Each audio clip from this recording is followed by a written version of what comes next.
Welcome back to another amazing episode of Security Happy Hour. It is me, the Cyber Warrior. As always, we are at CyberWarriorStudios, and I have a great show planned, and it is a very important topic, so don't get me wrong. We're still going to have our laughs. I'm still going to drink. We're going to have a great time, but the topic at hand is going to be very, very important.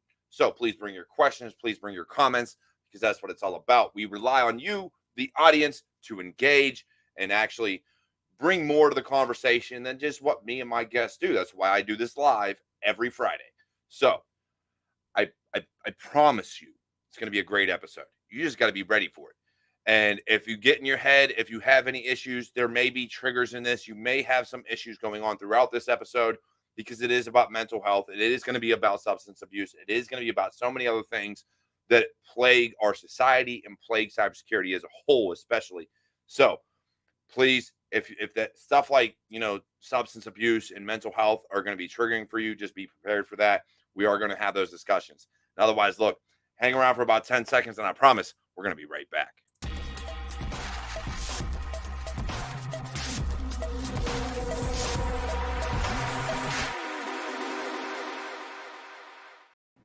Told you, 10 seconds. 10 seconds, that's all it takes, and we're back. Because that's how we do around here. I know the timing of my shows. It's okay. All right, we'll be here. But I would like to thank Coleen for coming to the show. Coleen, thank you for joining us today. How have you been? Because we've actually been on Twitter following each other for quite some time now and been doing some crazy things. I've seen a little bit of your story, but as far as today goes in a week and recently, how you been doing? I've been doing really well lately, actually. I've had a lot of ups and downs over the past year, but the past 2 months have been really great. Since I've been on my meds, got help for my bipolar disorder, cut down on all the drugs that I was doing. My life is changing. It's changing for the better. I had a lot of issues there that I was trying to hide from or trying to numb myself, self-medicate. So I'm definitely on the right track, I feel like now. Yeah, definitely. And when we talk about cybersecurity, when we talk about our issues, when we talk about mental health, when we talk about things like that, look, for those that don't know, I put out a podcast called Walk With Me. It'll be coming back in November.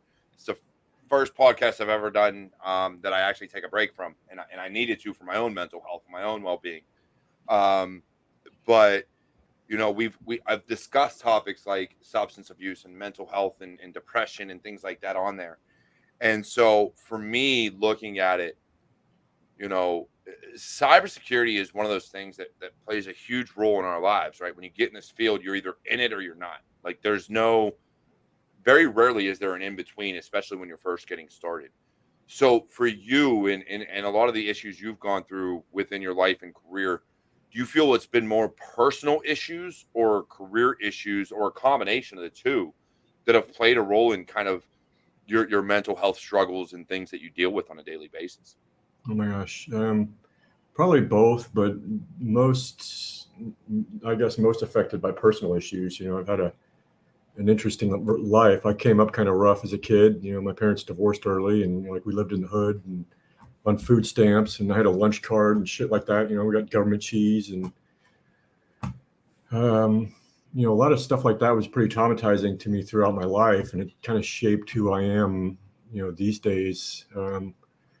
When I didn't start out in security, I had kids really young. My first pregnancy was when I was 17. My ex was 16 at the time. I was 17. She had a miscarriage. And then 2 years later, my son was born, and he's 29 now. So because of that, I didn't finish high school. I got a GED, and I went to night school for air conditioning. I did property management stuff for a long time until I got through air conditioning refrigeration school. And then I did commercial refrigeration, because it paid well.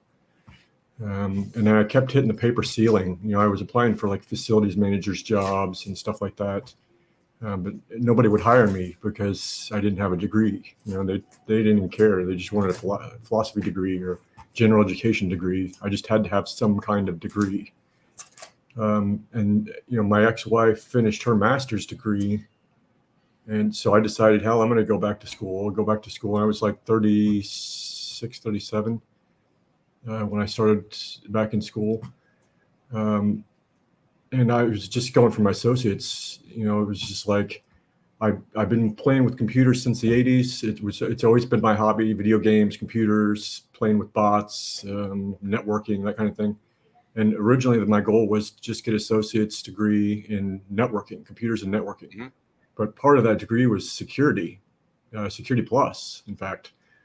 And this was 2009, so it was just like, you know, it was a long time ago as far as that cert's concerned. These days, it's all CE and shit, right? Yeah.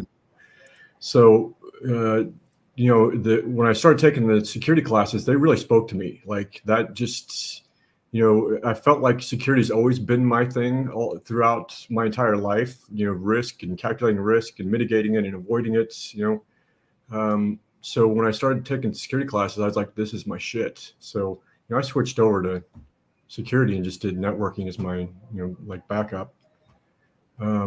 And then I eventually got my bachelor's degree in the same thing, information security. So, you know, my life really has shaped me into who I am now, into, you know, what career I am. And, you know, a lot of that, I took a lot of public speaking classes and stuff because I struggled with that in high school. I mean, I never even wrote a speech in high school because I was no way in hell I was getting up in front of anybody to give one. Right? So I failed every speech class that I was forced to take all 4 years that I was kicked out of school. I was kicked out 4 times. So they had you in speech classes, like public speaking classes, almost within high school. Yeah, it was a requirement. That's odd because mine, we had assignments that were like, hey, you need to present to the class in our English classes growing up. And mind you, I graduated before you did. After you did, rather, because I graduated high school in 2004. Okay. And so for me, like our English classes had presentations, but it was like 1 or 2 a year. So to hear you actually had public speaking classes in high school, that's odd because that's normally a college course. Right. Well, they called it speech class.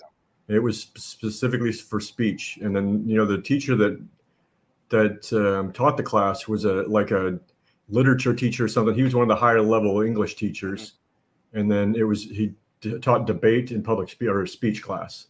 Okay. And I hated that shit. There was no way in hell I was getting up there in front of those people because I was all worried what they thought of me, right?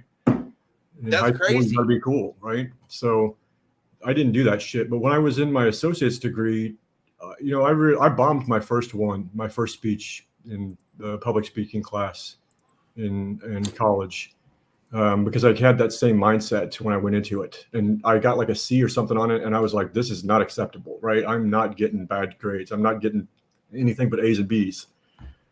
So I went back and I just practiced. And, you know, I would sit in my car before the speech and for hours, like if I had time, I would just practice that speech over and over and over and over again until I had it down. You're so much different to me in that regard. Right. Much different to me in that regard. Well, I was an adult at that point, right? I was like 20, I was in my mid 30s. And then I realized that most of these people in this class with me were in their 20s. Everybody was way younger than me, right? So yeah.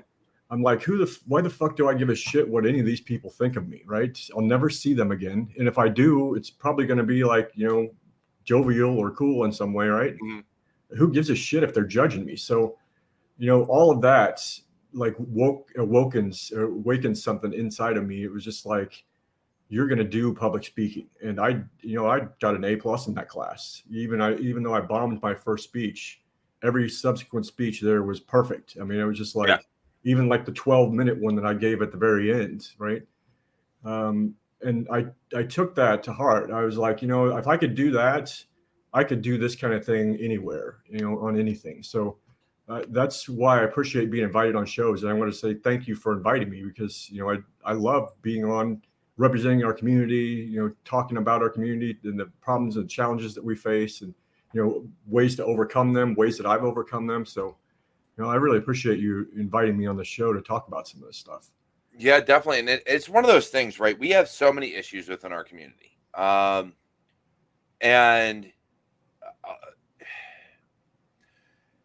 it's it's rare that you find people that understand that as good as our community is, and when you find the right tribe, and this is right, and I tell this to people a lot, like a lot of people want to blame companies, and you can blame and put companies on blast all you want. It's not going to change the organization as a whole, right? That company isn't going to change. You find your tribe, you find your community, you network properly, and it doesn't matter.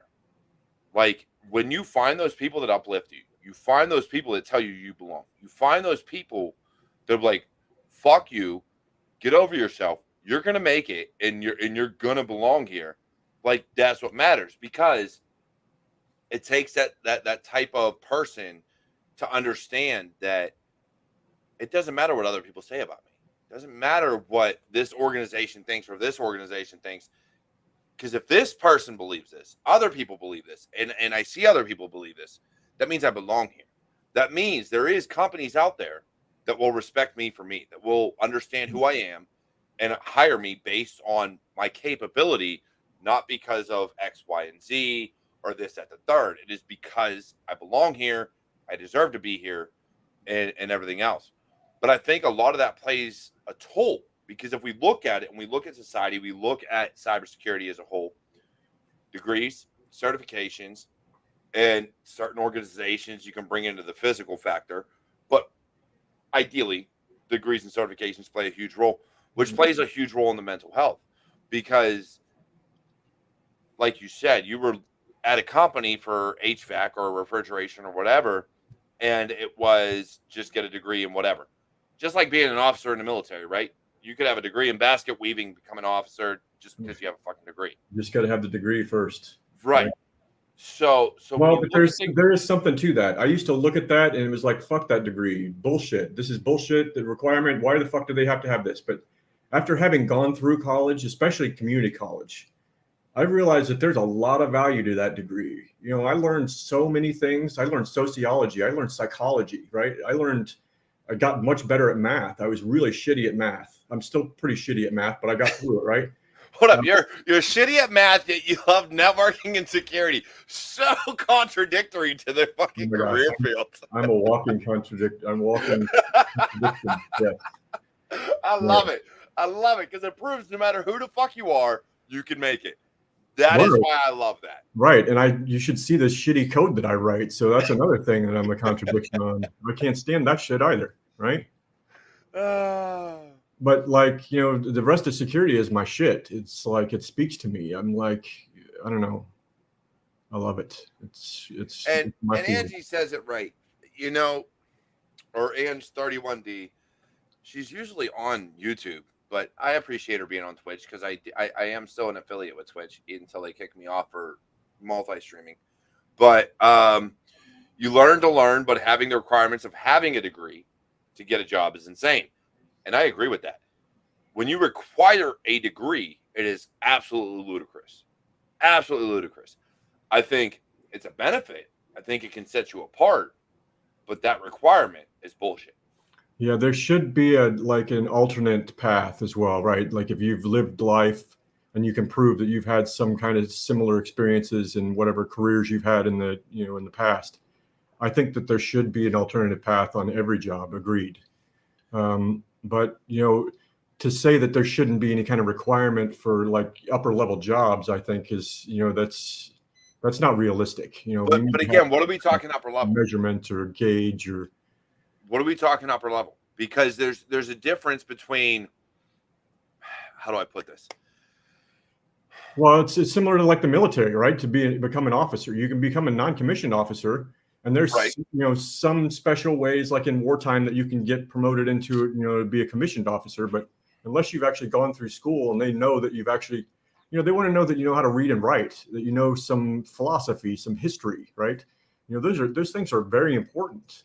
And like I said, before I got my degree, I shit on them. I could have given a fuck about having a degree, right? It was like ridiculous. I felt the same way. Why the hell do they require this stupid shit? Why the hell? I still wonder why the fuck they require it, and I have one.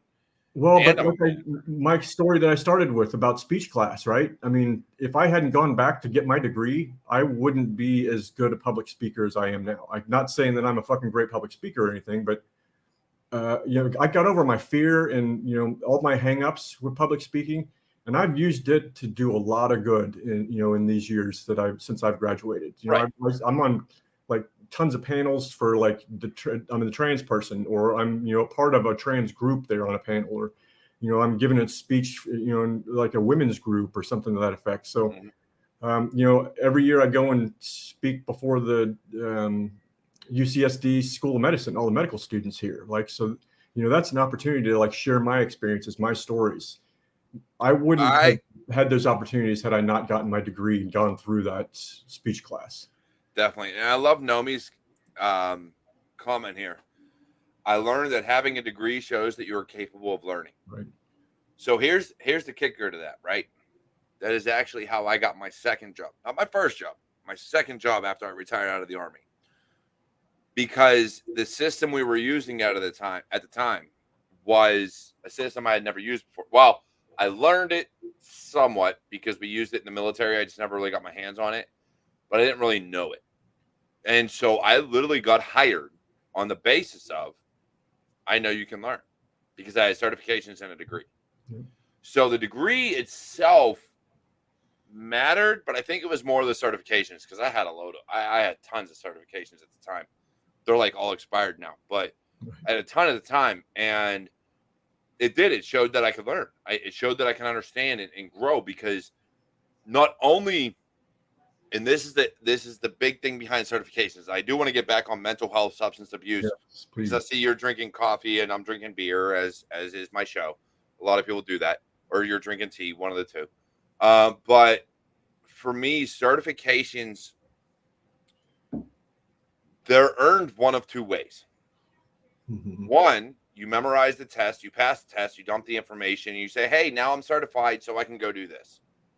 Or, and this is the way I preferred to do it, you learn the foundations, you practice it, you understand it, and you begin to grow on it, and you know more than what the test is going to ask you. And so then when you take the test, you can sit there and pass it with flying colors.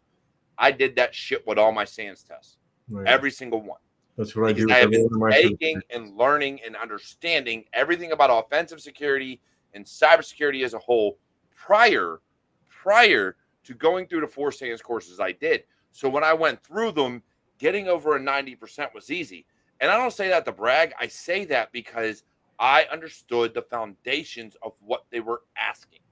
I understood the foundations of cybersecurity, of pen testing, of hacking, of everything that they were going to ask. I understood because I worked at it. Right. I actually busted my ass day in, day out, and took time away from my wife and kids to be better in my career field. But then those that memorize answers, well, there's some value to that too. There's value to somebody that thinks like that side out of the box. So I've always had some compassion for people that could pass the test. And I know back in the day, like when certs were really big, like the paper MCSEs, everybody got their MCSEs, you'd take the crash course, you get that, and now you don't know shit about a Windows environment, right? There were tons of people like that. And then that's where they started changing most of the bigger professional level tests to scenario-based, like paragraphs instead of just multiple choice, right? That's how my Cisco ones were. That's how my AD 2008 was, right? It's like those were scenarios. You went through when I did. Yeah, right. I did not get enterprise admin. I failed that bitch twice because I did not have full understanding of the concept of the Active Directory and infrastructure, but I passed everything else up to enterprise admin. That is the only one I did not get. Right, I got the MCST. Yeah, because they renamed it. There was the MCSA and MCSE back pre-Vista. Then when Vista and Server 08 came out, there was the MCST, which was everything up into Enterprise Admin. Yep. Enterprise Admin became MCSA, I think, or it was vice versa. It's MC Microsoft Certified Technology Specialist, MCTS. MCTS. Yeah. Yep. Yeah, I was there. I went through PTI for that shit, and I failed my final exam through certification. Right. I just wanted the Active Directory because I loved Active Directory. I wanted my CCNA. That's why I went there, was for my CCNA. And I passed that bitch with flying colors after I went through the course. Word. Yeah. I did the same thing. I I took the course. I took 2 courses for my certifications. All the rest of them I got them on my own. Was Active Directory 2008 and the MCS CCNA. CCNA required a course for me. I tried it 3 times. So for all those out there, just to caveat or take a time out. For all those out there that say, "Oh, I failed, I can't pass," I failed my CCNA 3 times before I finally passed it. 3. I had to take a fucking course to truly understand the material and the knowledge and everything that goes behind it. I could not self-teach myself that material. There are going to be times in your life, in your career, you cannot learn by book. Understand that. Do not feel like a failure because it took my ass 4 times to pass the certification. Mind you, I had, or now have, or had until my SANS expired, about 10 to 12 certifications. Like, it happens. It's okay. You'll be all right. It's not the end of the world. Study, take a course, take a boot camp, take something to truly understand the knowledge that goes into it. Mentally, it's going to take a toll that you failed. I've never failed anything in my life until I started taking certifications. And the CCNA was the first test I ever failed. Ever. Yeah, that shit, you can't memorize that shit. You have to know it, right? And like every single problem, they require you to subnet to know, why can't this machine talk to that machine? Well, it's like it's not in the IP range, or the default gateway is not correct, or something to that effect. But you have to do all those damn calculations first to figure that shit out, right? Yep. You can't just memorize your way through those kinds of tests. So I appreciated those. The CCNA security. Oh, dude, did you get the CyberOps? No, I got CCNA security and CCNA. I got lucky. I got a scholarship for the CyberOps program. So I went through all of their CyberOps. So I had CCNA security, but then they're like, "Hey, do you want?"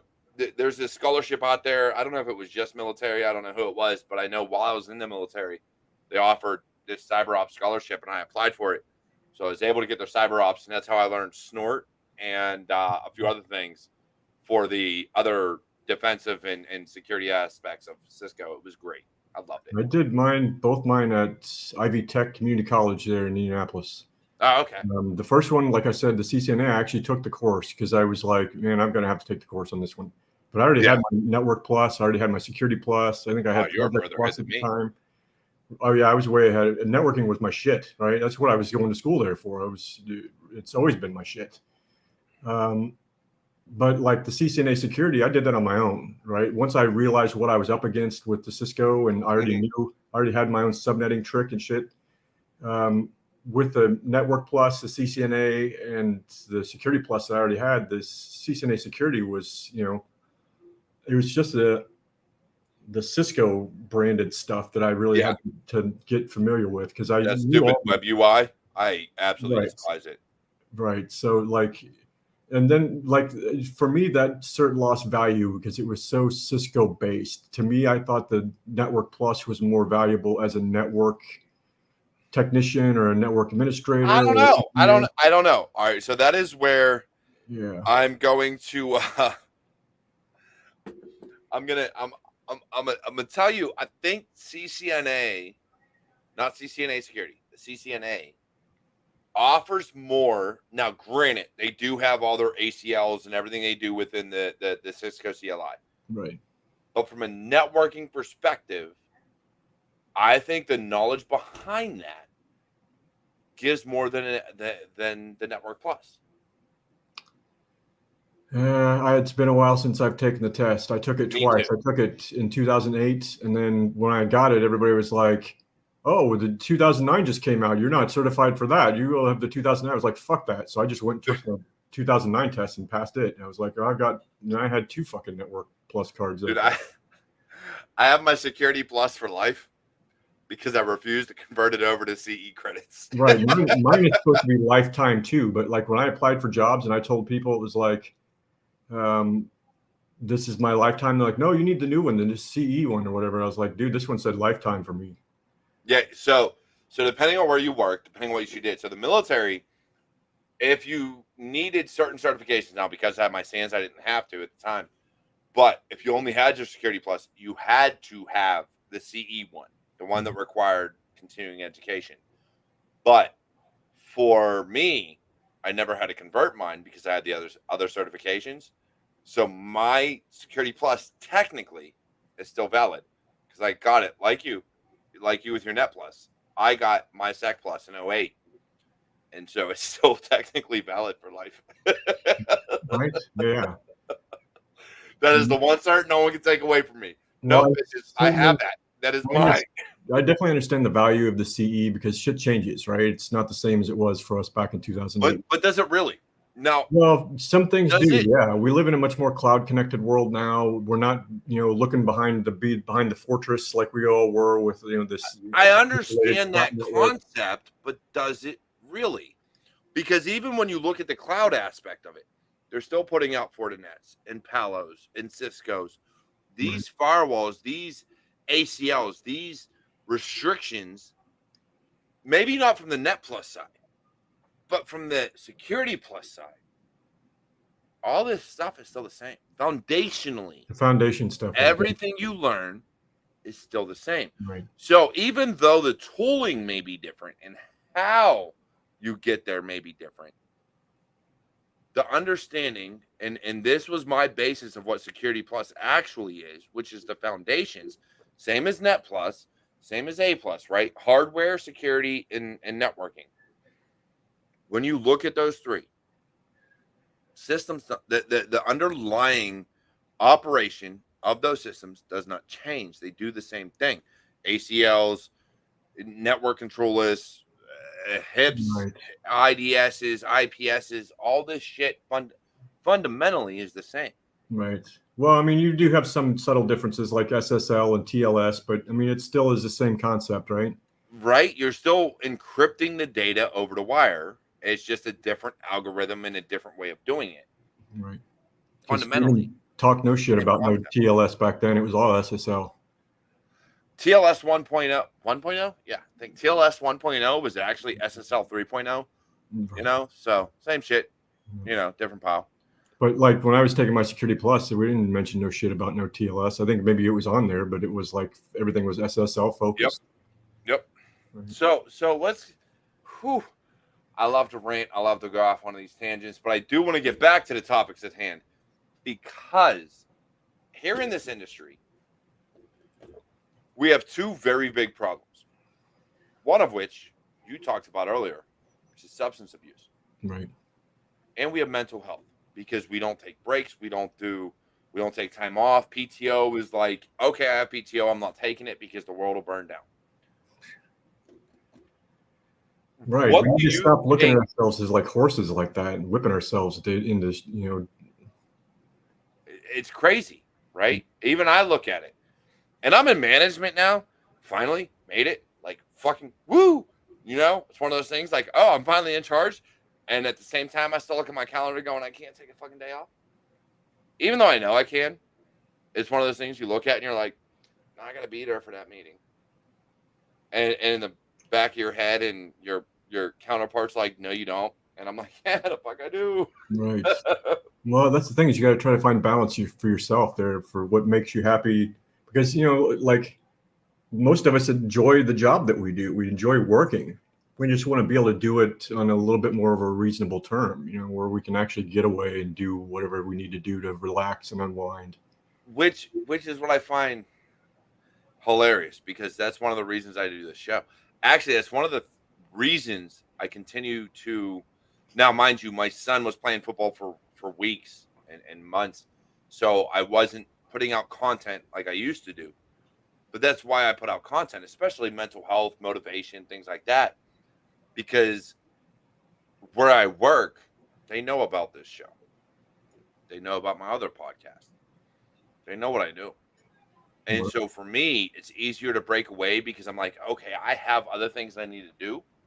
Some of it pertains to cybersecurity. Some of it doesn't. But they don't complain. Whereas others who don't find that other outlet, right? Whether it's writing a book or crocheting or playing video games, whatever the case may be, their mind never shifts from cybersecurity. It goes straight from work to hacking or work to bug bounties or whatever the case may be. Well, it's a lifestyle. People like delve fully into it and become whatever they are. They're a security person or they're hacker or whatever it is. That's all their life is, right? So it's like if they're not doing work, then they're doing, like you said, they're hacking something at night. They're putting a Raspberry Pi together, or they're soldering shit, or something that's not really relaxing. You know what I mean? I would say that you need another hobby. It's something else to get away. And, Um, and so that's the big ticket item, right? So when you think about it, I was the same way. Now, mind you, prior to me having a civilian job in cybersecurity, doing what I loved, I was the exact same way. I was the type of person that would come home from work and do more work. I would either be learning or studying or doing something with breaking into shit and all that other stuff. I even bought a customizable at home automation system that I was going to configure and program and break and all this other stuff. And then I realized I work in cybersecurity now for a living. I can break into shit for a living if I truly feel like it. I don't want to do this shit 24 hours a day. I have other things I love doing. I got a wife. I got 5 kids. I've got a house I got to take care of. I've got sports. I've got, like, because I was burning the candle at both ends. Mentally, I think we do that to ourselves way more frequently than we should. this industry for sure, because it's easy to go from one keyboard to another, or from the laptop to another laptop, or something like that, right? Like I've got 2 desks, 2 L-shaped desks. I turn from one to another, and it's like I'm in hobby mode, or I'm in, I try to do other hobbies besides sitting at a keyboard, or at a desk, or with behind these little tools or whatever. The thing is that for me is computers and networking and shit always used to be my hobby back in the day when I was doing refrigeration or properties management. I played computer games and that shit all the time, but once I started doing it 9 to 5, like you said, it stopped being interesting to me. I have a hard time sitting down for a half an hour to play a video game or something like that now. I can play video games on a console. Don't Yeah. get me wrong. I will play Madden 24 or WWE 2K23 or whatever on a console. I can't sit at my computers like I used to. Right. I can't even do it at a console anymore. About a half an hour is all I'm good for. I get tired of sitting there playing. Oh no, me and Madden on Superstar mode. I just literally spent an entire weekend playing that shit. I was like, I'm gonna beat the Super Bowl and keep going. But like, I see your point, because when you love something, and so the common saying is, if you love what you do, you'll never work a day in your life. Right. Here's the problem. We work so hard to get to where, and in this industry, it is something that is remote. It is something that can be done from any computer, from any phone, from any tablet. You work so hard to get to where you're at. Then eventually, your hobby truly does feel like a job. Because Right. now, I no longer want to do shit on my off hours. I don't want to build a home automation system. I don't want to go on my phone, turn it into a hacking phone. I don't want to sit at my screens 24 hours a day, because now I'm finally doing it as a real job. Right. What role do you feel that plays mentally on people when It those takes a hobbies, huge those toll. things they loved, is now a career? And so now you have this balance that you can't find. Well, that's the thing, is you get burned out. You never get away. You don't feel like you've ever got away. And you find me a person in this industry that's been here for 5 to 10 years that hasn't been burned out at some point or isn't currently there, right? Because of that, because of the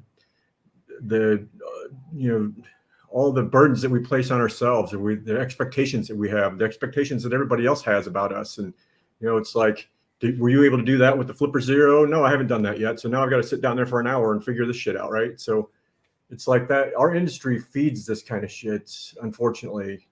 For me, though, once I started realizing that it's hard for me to do my job as a hobby or whatever, I flipped them. Mm-hmm. So like now I go up to the ranch on Mount Palomar on Sundays, and I fuck around with solar power systems and water pumps, and I replaced sinks and, light switches and, shit that I used to do in property management back in the day that I was trying to escape from because it never paid enough money. Right now, I mean, I enjoyed that job back then. So that's my hobby. I go up and fuck around with the tractor, like for a day, a Sunday, all Sunday, I would be out there driving a tractor all day, or hanging lights for her, or screwing around with the solar power system, or I've done solar Wi-Fi up there, repeaters, just because it was more than just networking, right? I had to deal with like the battery and the charger and all that shit. So right. So that's become my hobby. I've tried to branch it out a little bit, and then I do Pilates 4 days a week. I do hike. It's been a while since I've been on a hike, but I ride the shit out of my bike. I live here in Hillcrest in San Diego, so it's so walkable. I mean, like pretty much anything I want, any food I want, or stores, that kind of shit, it's all within walking distance. I don't have to get in a car to drive.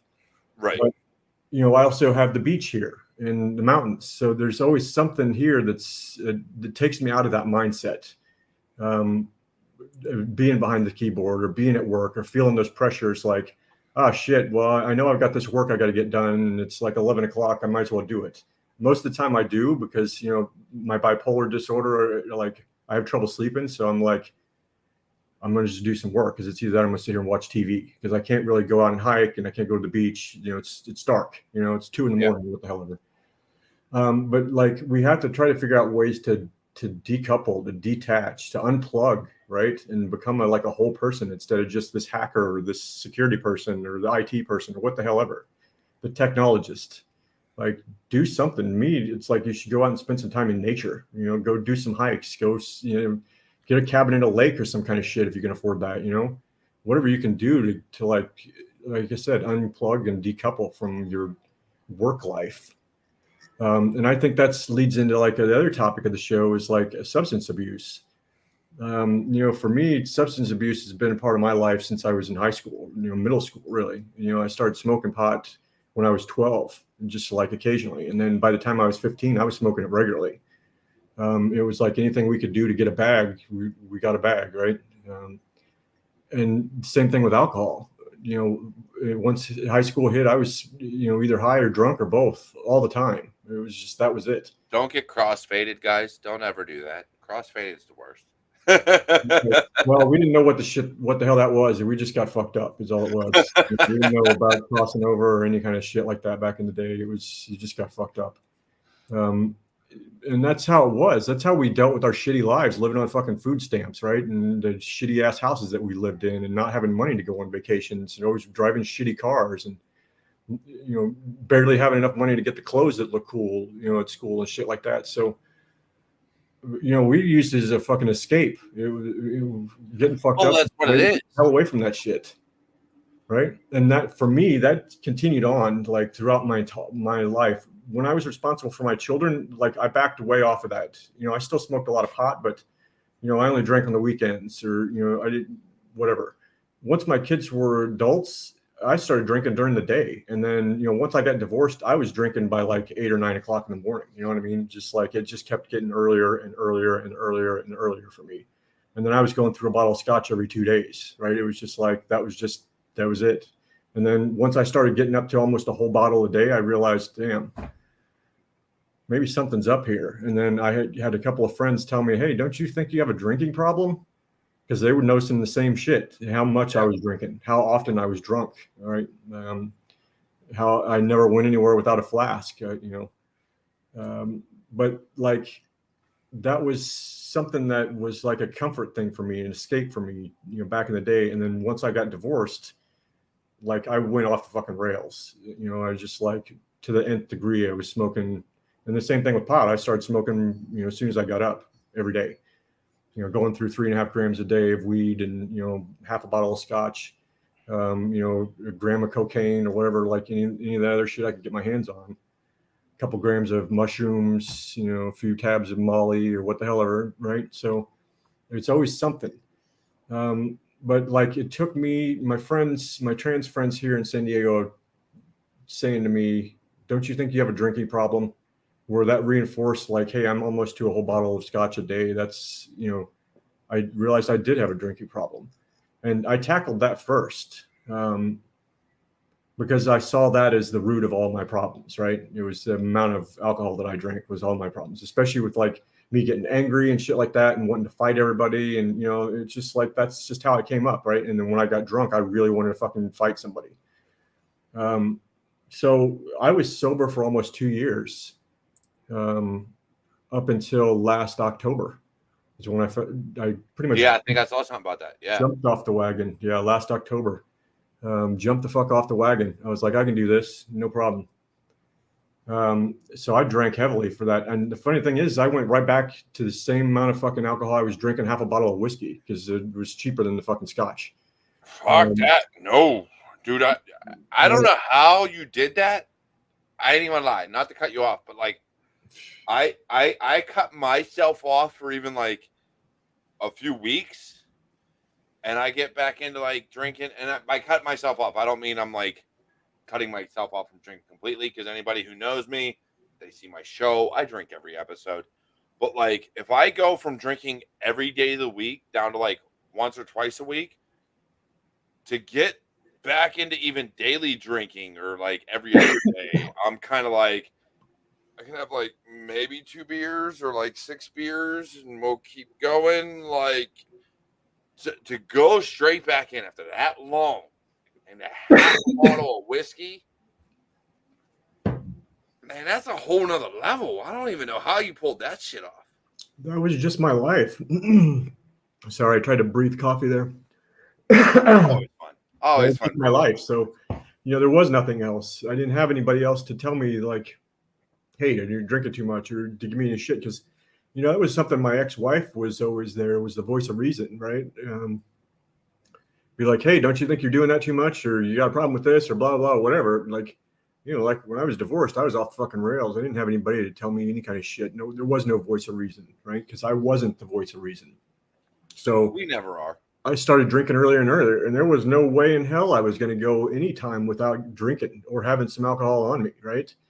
And it was the same way with weed there, especially once I quit drinking. I really got even more heavily into smoking the weed because it was an outlet, right? And I've always struggled with nicotine. Nicotine has been my biggest struggle.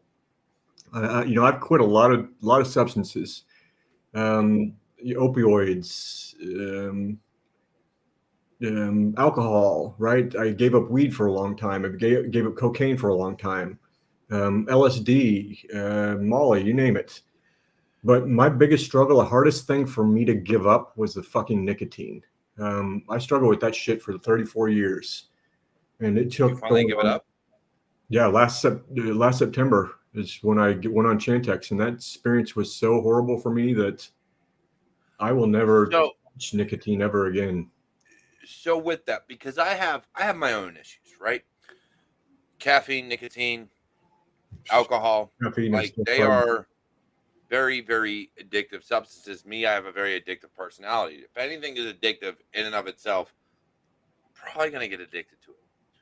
Now, right. Well, then I have been able to, I was on through my life, understand what is right and wrong for me in terms of me, right? Mm-hmm. Growing up, I was the type of person, I played football, played basketball, or not basketball, football, hockey, baseball. And I knew I was crazy as it was. Like, I was fucked up in the head as it is. So for me, drugs were never an outlet because I knew me being who I was, they were going to fuck me up even more than I already was. So I wasn't going to touch them. But I also am a German leprechaun. So alcohol just kind of comes natural. And one of those things with that was when I'm dealing with life, when I'm dealing with anything, this is where I find myself to be a little different. Because I will get addicted. Am I addicted to nicotine? Yes and no. Yes, in that I want it every day. I want it every hour, whatever the case may be. No, in that if I don't have my nicotine, I don't get angry. There is the only one substance will piss me off if you cut me off from it. And that is caffeine. You cut me off from my caffeine, I will wring your neck. It's going to be the end of the world for you. We don't cut the Cyber Warrior off from caffeine. That's just all bad juju. But alcohol, I've been able to cut myself off for periods of time, right? Like I can go a week, 2 weeks, 3 weeks.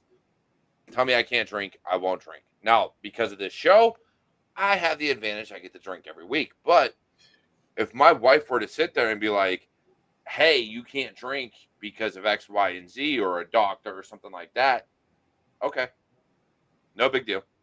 Like it wouldn't bother me like it bothers others. You may get to the point where I was at, where you start drinking at 7 a.m. You're up and you got your coffee, and the next thing you know, you're pouring a glass of scotch, right? So, my wife saves me from that, because there was a week, maybe 2, where I was literally downing a 12-pack every day. Right. Every day. And she looked at me, she goes, it's becoming a bit much. And I looked at it dead in her eyes. Unlike some people that get addicted and they're like, oh no, you're lying. I looked at her and was like, yep, you're right.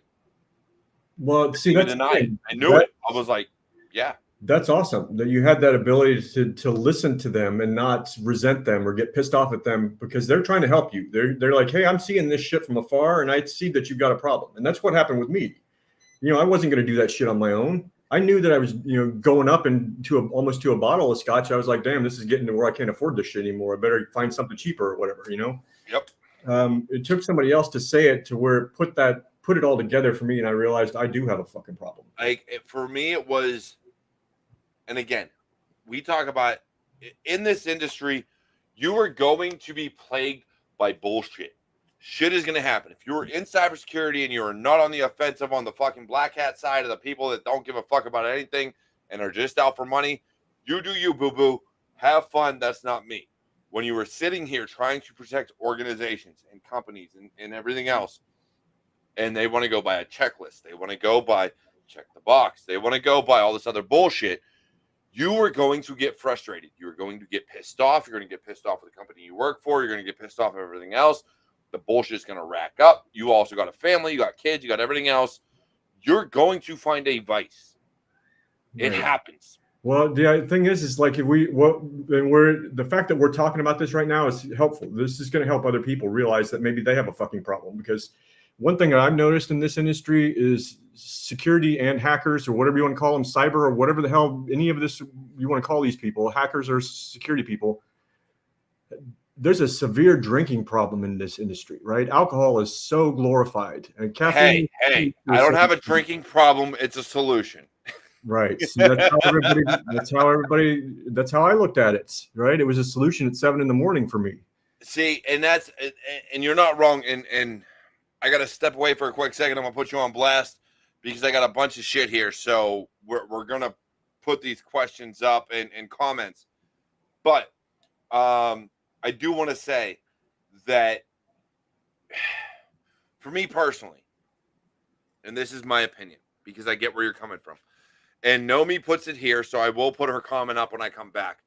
But it becomes a way of life. It becomes who you are. For me, for a long time, I was able to balance myself because I cannot, and I will reiterate that, which is what has saved me on more times than not. I cannot drink when I'm upset. I cannot drink when I'm angry. I cannot drink when I'm mad, anything like that. Because to me, it is uplifting. To me, I can drink playing drinking games all day. I can drink playing, doing this show and having a great conversation. I can drink when I'm relaxing and watching TV. But to sit there and be upset and mad and angry or any of those negative emotions, I cannot drink. Because it takes away the whole concept of why I'm drinking in the first place, which is to enjoy myself, relax, and have a good time. So for me, first thing in the morning, I think that is what has saved me more times than not of becoming an alcoholic. Because if I'm angry first thing in the morning, or I'm upset that I'm fucking awake and have to go to work, guess what? I'm not having a drink. It's not going to happen because now I'm pissed off. Fuck that. I don't want to be awake. I want to sleep. I want to curl up in my blanket in the warmth and not be awake and have to go to work. So I think the reasons I drink have saved me more so than anything else. But as I say that, I do want to get to Robert's question because Robert is here quite frequently, and I love him to death. How do you draw the line between work and personal time when we are connected 24/7 now? For me, I don't have work on my phone. It's my personal phone. I learned that a long time ago, the legal domains of one being brought into the other. So I don't do work on my personal phone. If my work's not going to provide me a phone, then I'm not doing work on my phone to be connected. So my problem is it's not really going to work after I get off work with my phone. My problem is getting on social media. That's another thing that I struggle with, is being addicted to social media. So maybe some other people, they get on there and do their work on their phone or something, that checking their emails or what the hell ever. To me, I knew that why should I be paying for the data and all this shit for that stuff? And why should I be spending the time on it if they're not going to provide that, device for me specifically? Like I said, the legal domains. So I think that you just need to try to find your own boundaries there. The thing is like unplug some way. Find something that you can do that's not related to computers, where you're not going to be inclined to work, or you're not going to be inclined to sit on your phone. I like to go walk around the neighborhood, that kind of shit, or ride my bike. I try to find things like that are not technology involved. Yeah, and I can't disagree with that, because that's kind of what I do, right? I like to hike. No, I don't go hiking a lot. Actually, I can't tell you the last time I've been. Actually, I can't. It was in 2020 when I went to Tennessee. But I love the outdoors. I love being outside. I love playing football with my kids. And I think what has saved me recently is one of my younger sons being involved in football, because now I'm there. I volunteered to be a coach next year. I work on catching and throwing and all this other stuff with him, and tackling and blocking and everything else. So for me, it is finding those reasons to literally step away. Word. And as much as some people love it or hate it, I don't fucking care. We're not going to get into the context of it. In 2020, the best thing I ever did was go on vacation to Tennessee and turn off every single fucking notification on my phone. The only people that could get a hold of me was my wife and my parents and my sisters, the people that were on vacation with me. My family was the only way to get a hold of me. I cut off Facebook, Twitter, you fucking name it. It was cut off. No notifications. I just want text messages from my family and phone calls. That was it. That was the best thing for me. Right. And then I took that and carried it forward to the holidays. So when Christmas came around, guess what? Everything's cut off. If I'm not working, I'm not working. I'm done. You got to find some balance, some way. Get out there and look, find other there's meetups, that kind of stuff that you can do, people with similar hobbies. I mean, even if like soldering is your thing and you want to do that, it's like unplug from the internet and unplug from work, where you're going to be trying to like drawn into that or feel inclined to have to answer that email or whatever. Or turn the damn ringer off to where you don't hear the email coming in after a certain time. I mean, dude, my phone and watch are always on vibrate or silent. Right. After a certain time, there should be like you shouldn't have to worry about getting a notification unless you're on call. To me, that's like that. You never really relax if you feel like you're always needing to be ready to work. So yeah, find some way to unplug and some kind of other hobby that you can do to get away from the internet. But we've only got like 7 minutes. Oh, we got time. It's my show, so fuck them. All right, because I'm going to talk about bipolar and mental health too as well. Oh, we're going to hit it all. Guaranteed. I do want to pull 2 more things up. First one is, Robert, yes, I have another podcast. You should know this by now, homie. It's called Walk With Me. 50 episodes went out for season 1. I got more episodes coming out starting in November. So don't you worry your pretty little head, Robert. I haven't seen that one yet. I got more coming out. And we're going to be bringing more to it. And I'm going to start once again with my why, because shit happens and I think it needs reiterated. So yes, Walk With Me is out on all podcast platforms and YouTube. Actually, it's on this channel. If you're on YouTube, you can find my Walk With Me podcast, just so you're aware. Right. But we also have one more thing. Nomi says, socials are my vice and my escape. It's a love-hate relationship. And this is where I want to feed it back into mental health. Do you feel social media, Coleen, has been a detriment to mental health? Yes.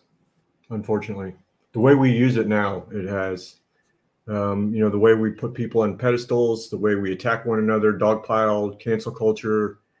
People don't want to talk to one another. They want to yell at one another, be pissed off at one another online. So, yeah, I've had my own ups and downs with social media. And, like I mentioned, I feel that I have an addiction to social media. And, what kind of hit that home for me was when I was on the Chantix for quitting smoking.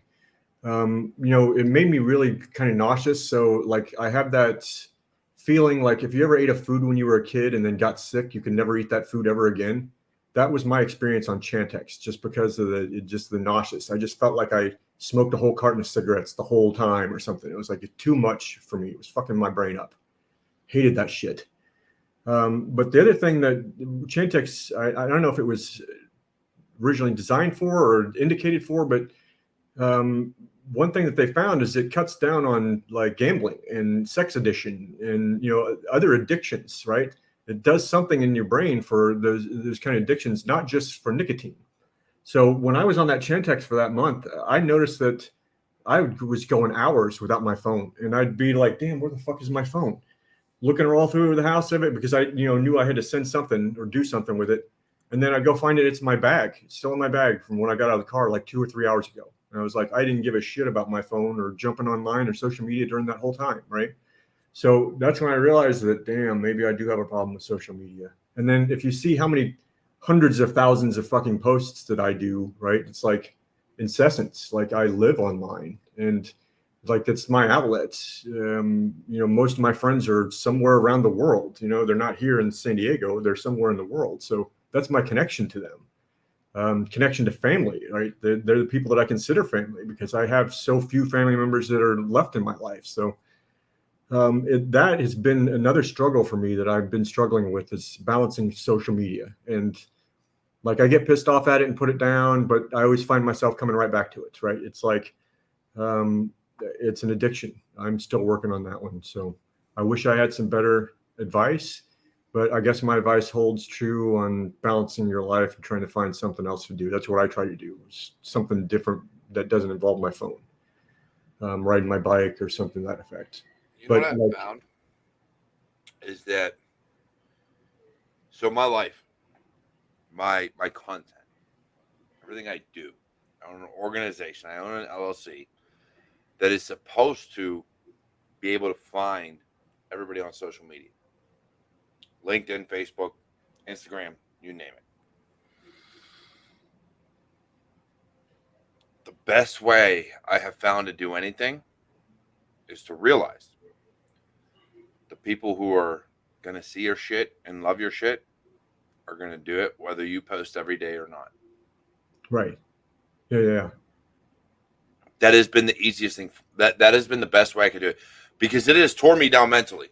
Let's be honest. I'm on TikTok, Facebook, LinkedIn, every social media platform out there that is mainstream, I'm on it. Mentally, it has fucked me up when I see 100, 500, 1,000 views or 1,000, tens of thousands, whatever, on anything. And I see 1/100th of that like or share or subscribe or comment or do anything. Has fucked my day up. Right. Because it makes me wonder, why the fuck am I doing what I'm doing?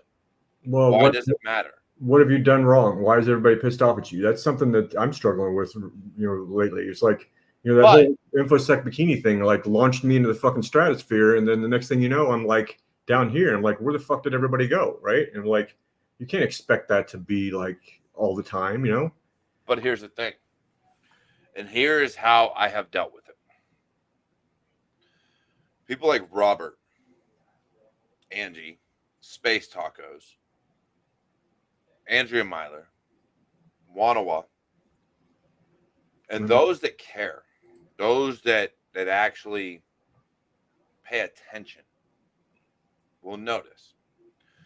So I went a while without posting shit. I would post my ads every so often for this show. But other than that, that's all you saw. Robert reached out. Angie I've talked to. Space Tacos was just on my show. Me and her have talked. So I see these things. And when people tell me they care or they wonder how I'm feeling, I've got people that like Andrea that reach out to me through text. And so that right there shows me that, you know what? If I reach one person, just one, I'm making a difference. Because for me, when I look at you, Coleen, who I've seen your tweets, I like most of them.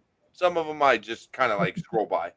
But for the most part, I like just to get your word, just to get your message, just to get the who you are out there. I will interact with so other people in Twitter see them, or X, whatever the fuck you want to call it. Right. That's I will do these clear things. to me. Because to me, it takes 2 seconds for me to sit there and like repost or retweet or whatever, right? 2 seconds. Buttons hit. There you go. The rest of the world can see it. Or whoever follows me. I look at that. I'm like, that takes 2 seconds out of someone's day. Now, if I were to comment on it or hit the whatever, it is what it is. So when I look at these things, this is what frustrates me. And this is somebody who has to, because of my brand, because of who I am, because of my shows, I have to live in social media because I'm the only one that runs CyberWarriorStudios.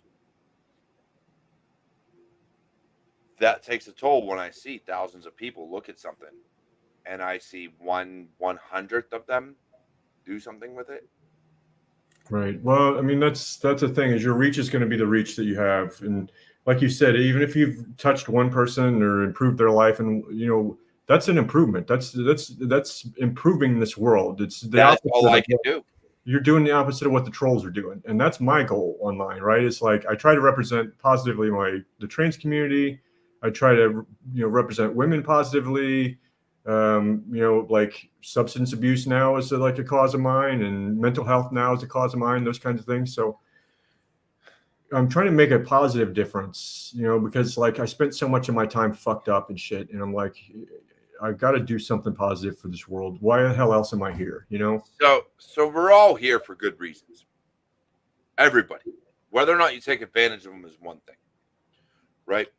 So we all have a finite time on this world. My next episode with my why, I will state this, but I'm going to state it here for everybody watching. You're going to get a sneak preview. There's two different sayings out there. You either live every day and die once, or you have one life to live. You might as well live it. Right. So, in that same vein, what do you live? Do you live every day, or do you have one life to live?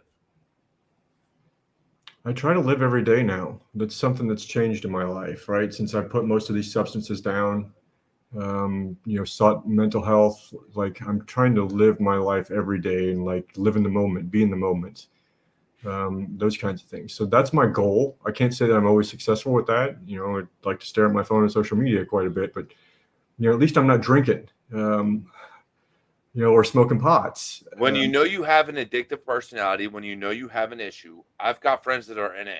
Well, used to have friends. We don't talk no more because they went from NA to piss me off.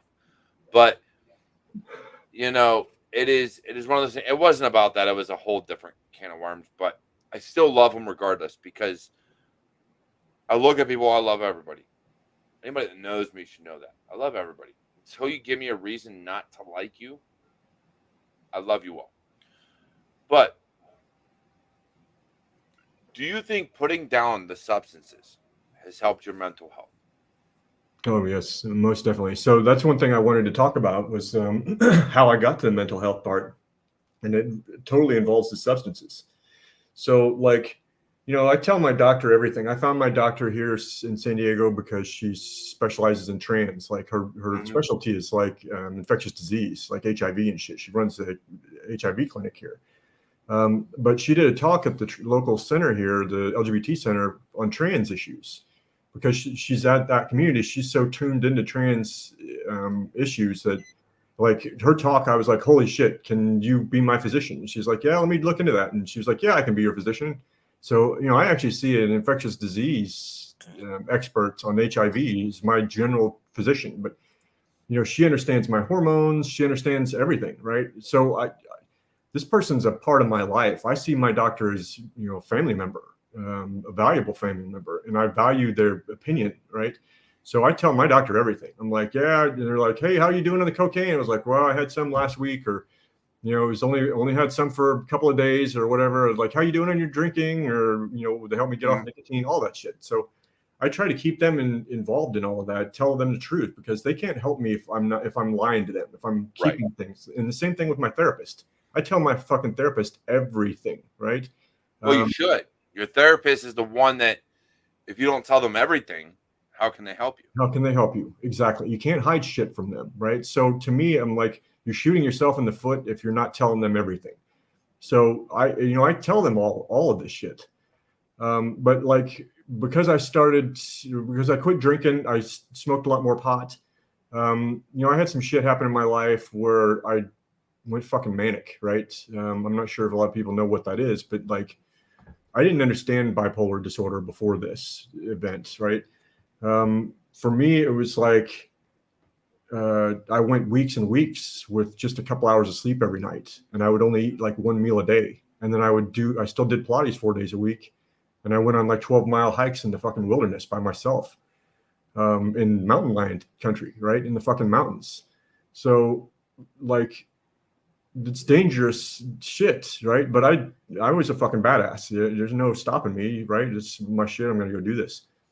But, you know, fortunately, I posted online, and I think it was on Twitter last November. I was like, I'm indestructible. I'm invincible. I'm superhuman, I think is what the term I used. I was like, I don't have to fucking sleep. I don't have to eat. You know, I do all these fucking physical activities. There's no stopping me. And then, you know, somebody said, hey, you know what that sounds like, right? And I was like, no, I don't know what the fuck that sounds like. It sounds like I'm a fucking badass, right? And she was like, or they were like, no, it's 3 of the 5 on the DSM 4 or 5 or whatever the hell it was at the time for bipolar disorder. And I was like, what the fuck are you talking about? Bipolar disorder. I looked at that in the day as just like it was somebody's mood. They were happy, they were sad, or, you know, it was just like that kind of thing, right? And it would flip a lot quicker than what I've come to realize. Didn't know shit about mania, right? And then once I started looking into that, because, you know, I'm like, man, what is this bipolar shit? What the hell are they talking about? What are they labeling me with, right? Once I started looking into that shit, I realized that I've got every fucking symptom on there for bipolar disorder, right? Not just the lack of sleep and the talkativeness or the fucking racing mind or the goal-oriented behavior, grandiose, you know, fucking thinking that I'm the shit all the time, right? You know, it's like that's gotten me through fucking life, is being the shit and proving it. Most of the time I'm successful in that, right? There's been some times where I've been fucked up by that, but most of the time it's been successful for me. So I never saw that as a problem. That was just me being a badass. But when I looked at it through the lens of this is how bipolar disorder is classified, I realized that, man, that's me fucking being all full of myself. That's the grandiose aspect of fucking bipolar disorder, right? Because it kind of comes and goes. There's times where I'm not feeling like that fucking badass, but when I'm manic, you're not going to convince me otherwise. And so with that, there are many disorders within this industry. Right. ADHD, bipolar, ADD, OCD. You can go through a slew of them. Depression, anxiety. At the end of the day, and I do want to wrap this up, and we got a lot to talk about. We can go into more. I need to get you back on because we need to talk about a bunch of other shit. Gosh, I could talk about shit all day long. But when you look at it, and when I look at how we are as an industry, as a society, as everything else, mental health is our biggest issue. Because you have those on the spectrum, right? You got those that are autistic and can't talk to people, right? They have that. They have no way of taking their technical level from here to Marine. And I say that comically because I was a soldier. So for anybody who don't know, it's from here to kindergarten level. That's a Marine. But you know, so you have those. Then you have bipolar, which is, you know, you get manic and in the zone, which is kind of like ADHD, to where you hyper focus. You're going to do it and you're going to keep going, and you're not going to think about eating or drinking or doing anything else. That's what I'm going to do, and I'm good at it. I'm just going to fucking make it work because this is what I'm capable of. Right. But there's so many disorders in this world. We have a serious mental health issue within this country.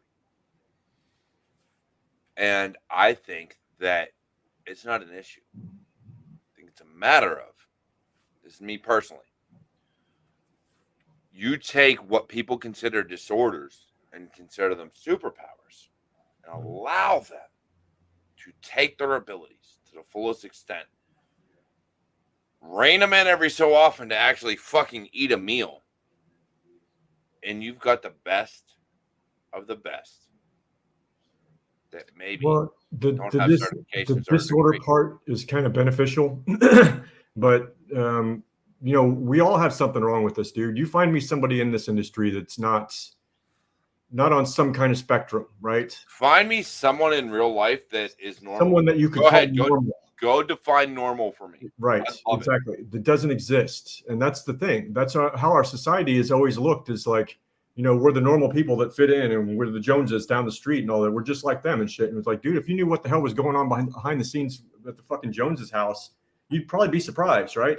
They struggle with shit on their own. It's just different than yours. Or they could be similar and they're just better at hiding it, or they just don't feel like sharing it with you. The thing is like, we live in this whole world, especially on social media, of like, we all put up this front, right? And we have to maintain this. And, you know, you can't have this, you can't be damaged goods. Your mental health issue is damaged goods. There's something fucking wrong with you. You become unreliable in some way because you're, quote, crazy, or you're not normal, right? So you get labeled, you get branded, you get kind of ostracized because of that. So that's why I like to really talk about mental health and the fact that we all fucking struggle from something, dude. Whether it's depression at some point in time, or substance abuse, or the fucking anxiety, you name it, or the fact that we're too fucking shy to go up and speak with people, right? Some of these things we can get over with help, but we have to admit we have a fucking problem with it first before we can address it. And that was with me with bipolar disorder. I didn't know I had a problem until I knew what that problem was. And I was like, damn, right? So like, you hit the nail on the head. We need to stop stigmatizing mental health. Like, but here's the thing. Here's the kicker. You hit the nail on the head, and I'm gonna allow you to get your last few points. I'm gonna give you your final words here in a second. But nobody knows what is normal because everybody is different. So if everybody is different, how can you say anything is normal? That's a good fucking question. Let's be honest, we all have different issues, have different problems, have different ways of life, have different ways of upbringing, have different ways of everything. We're all different. So what the fuck is normal? If somebody can define me normal, by all means, comments, please. And I mean that legitimately, because normal does not exist. If normal exists, fuck you, get bent. I will be the fucked up person that says whatever the fuck I want and does whatever I want all day, every day. I will be weird, crazy, introverted, extroverted, you name it, all day, every day, before I become anybody's stereotypical, average, normal. Because guess what? I am the cyber warrior, and this is what I do. Fuck you, get bent. Right.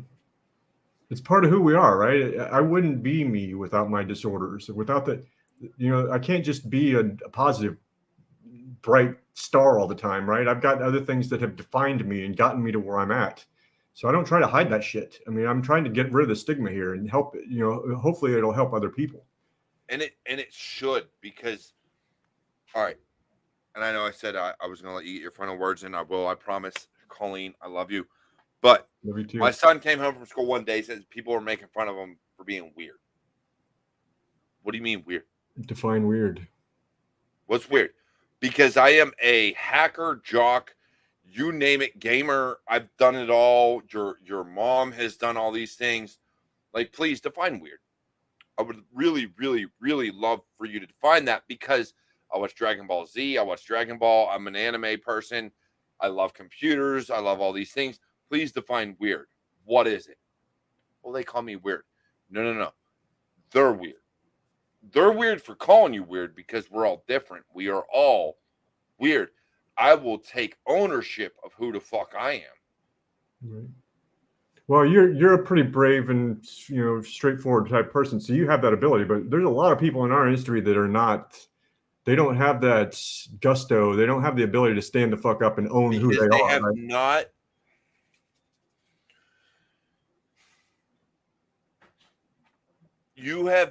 Many people have been taught one of two ways of upbringing: either hide who you are or be who you are. Right. In this industry, I've seen more often than not, it's hide who you are. Me, I've been bullied. Let that shit roll off. Go ahead, have fun. Right. You don't bother me. I don't care, because words don't hurt. I don't give a fuck what you call me. Well, I was called girls' names, and again, nothing against anybody. You're trans. Love you to death, Coleen.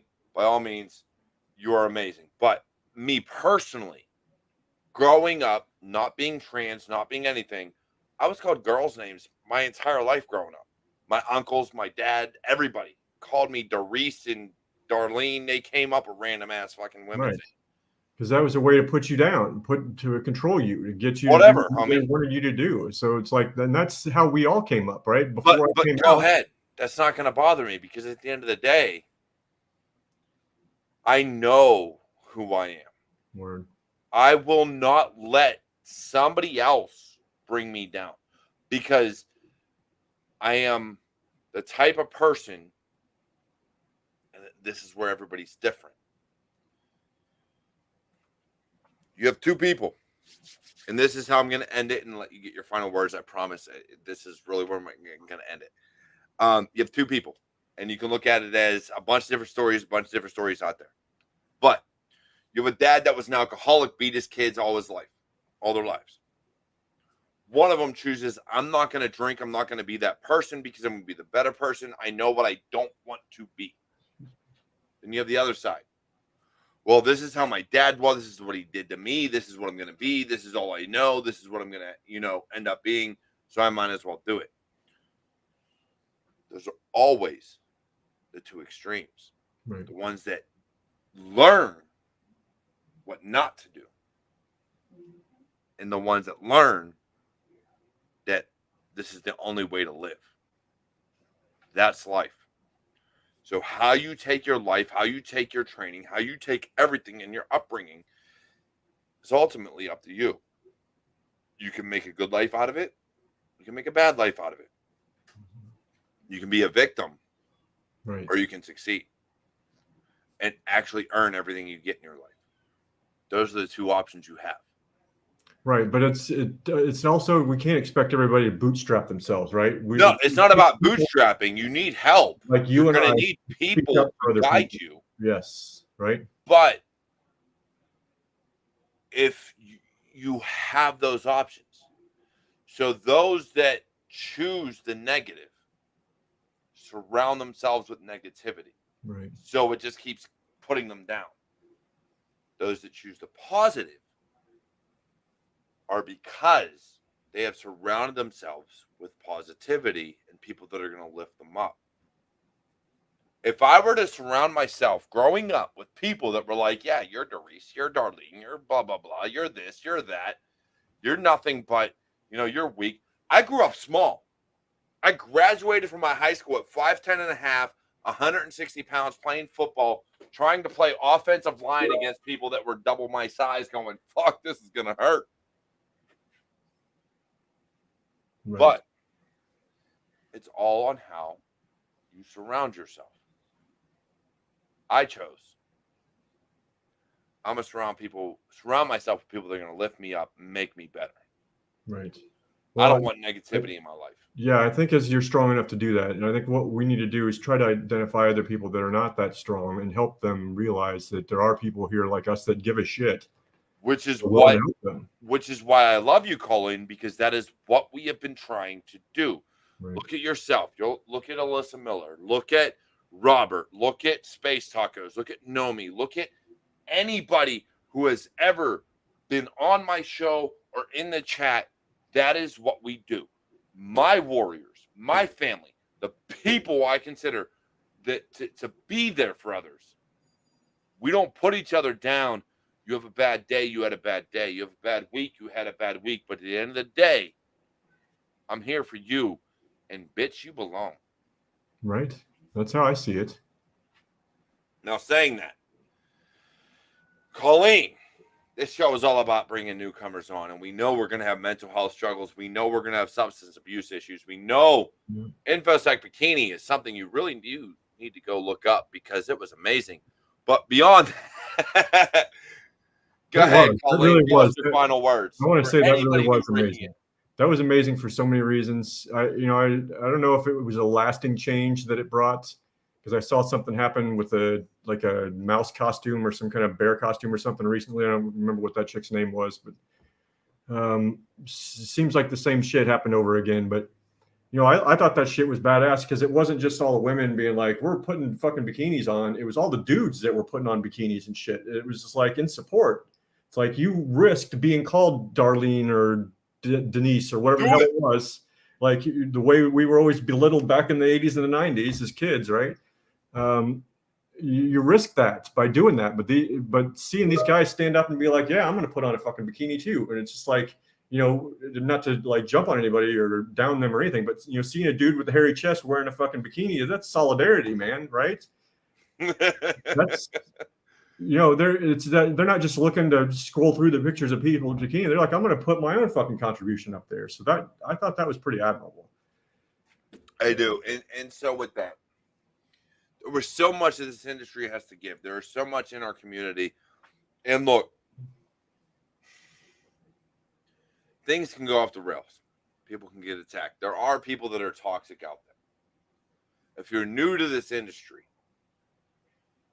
you have to wade through the assholes. People that are going to tell you don't belong. Mm-hmm. Totally. Honestly, if I had gotten in today versus when I did, I wouldn't think I belonged. But what advice mentally to maintain those in the industry, to help those break into the industry that truly belong, like yourself, what advice would you give to them? Networking, connect with people, find your people. If somebody's telling you don't belong, they're wrong. Don't listen to them. They're trying to fuck you up because they're putting their own shit on you. They're putting in their life. They're projecting, right? They don't know what the fuck you can do or what you're willing to do or what shit you're willing to crawl through, right? So, like, the way I see it is you need a network. You need to try to find the people that are going to support you, that are going to lift you up. I like to say, connect with me, right? I try to help people out as much as I can. I'm not fucking perfect. I make my share of fucking mistakes, but I'm not a malicious person, right? My whole goal is the greater good. That's my goal. So, like, connect with people like that get you, that will stand up and say something, right? Not everybody's able or willing to do that. So it's like, if you can find people like me or yourself or somebody that's willing to stand the fuck up and be like, hey, wait, this is fucked up. That's what I would recommend you do. And to me, that was my biggest goal of getting on social media, was connecting with people, like on a personal level, on a professional level. I mean, it's all there.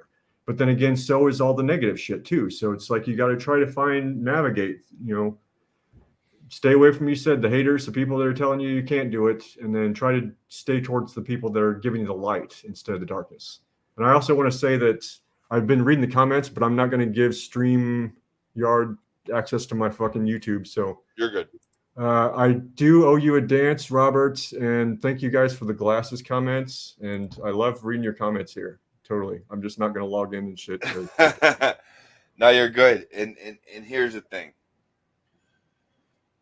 I am one of those people. I don't give a fuck who you are. Anybody who knows me knows that. I will call you out on bullshit if you claim one thing and I don't feel you're doing enough, or if I don't feel like you're actually following through on your mission, I'll call you out on that. Word. I've been known to do that, and people can get mad all they want. I don't fucking care. That's who I am. At the end of the day, we all belong here. We all have a space. I don't care what you look like. I don't care who you are. Cybersecurity is one of those industries. It's not about what you look like. It's about what you know and what you're capable of. If you're capable of learning, if you're capable of growing, if you're capable of being better. Back in the day, and as cheesy as it is, go watch Hackers. And I say that because it truly was a movie about what you were capable of. Right. Agreed. And it's been redone many times too. That whole story there of like, what were you known for? What do you do? What kind of hack did you do? Right? It's like you're putting it down basically. That's truly what it was. And Space Tacos, Colleen's Twitter is in my description. Go ahead and look at it. You can find her there. I don't care who you are. I don't care what you do. You belong in this industry as long as you're willing to learn, as long as you're willing to grow, and as long as you're willing to be a better person. Agreed. The moment APTs, the moment people came out and attacked hospitals, I lost all respect for the black hat side. All respect. Yeah, that's fucked up, dude. Schools and hospitals and shit like that. I mean, when you got billionaires out there, you fucking Elon Musk's being dicks like he is. I mean, go fuck him up, dude. Look, hold up. Don't jump on Elon Musk. I mean, that man's going to space and he bought X or Twitter. I shouldn't have even said anything about him. He fucked shit up. Right. That's what I'm saying. Why not target those kinds of people? Or you're not wrong. You're not wrong. But I prefer to say instead of social media, unless it's Meta, because Zuck's an asshole. Go after, student loan companies, credit companies. It's ethically, as security professionals, we shouldn't be advocating anyone going after anyone. But my thing is like if you're gonna choose evils, don't go after fucking hospitals and schools. I mean, come on now, right? Like if you're gonna be evil, but be it towards student loan companies and credit agencies. Yes, that's all I say. Yeah, right. There's this, and then there's this, and one is more wrong than the other, in my opinion. But at the end of the day, look, I love you all. Coleen, thank you once again for joining me. It has been an honor having you on. You're an amazing woman. I love having you here. Please feel free. We will get you back on again. Otherwise, look, it has been an amazing episode. If you have not done so yet, and as soon as I end the stream, it will not be possible. You cannot give super chats. But I do have in the description all the ways you can support this show, support this channel, support CyberWarriorStudios.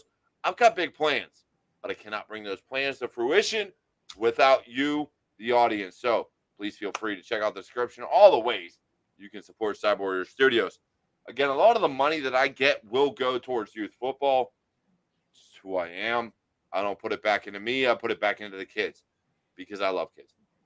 But otherwise, y'all take care. Y'all have a fantastic evening. Have a great weekend. It's been an amazing Freya's day, and I'm going to keep it rolling after the show. So y'all take care, and I'll see you next week with another amazing episode of Security Happy Hour.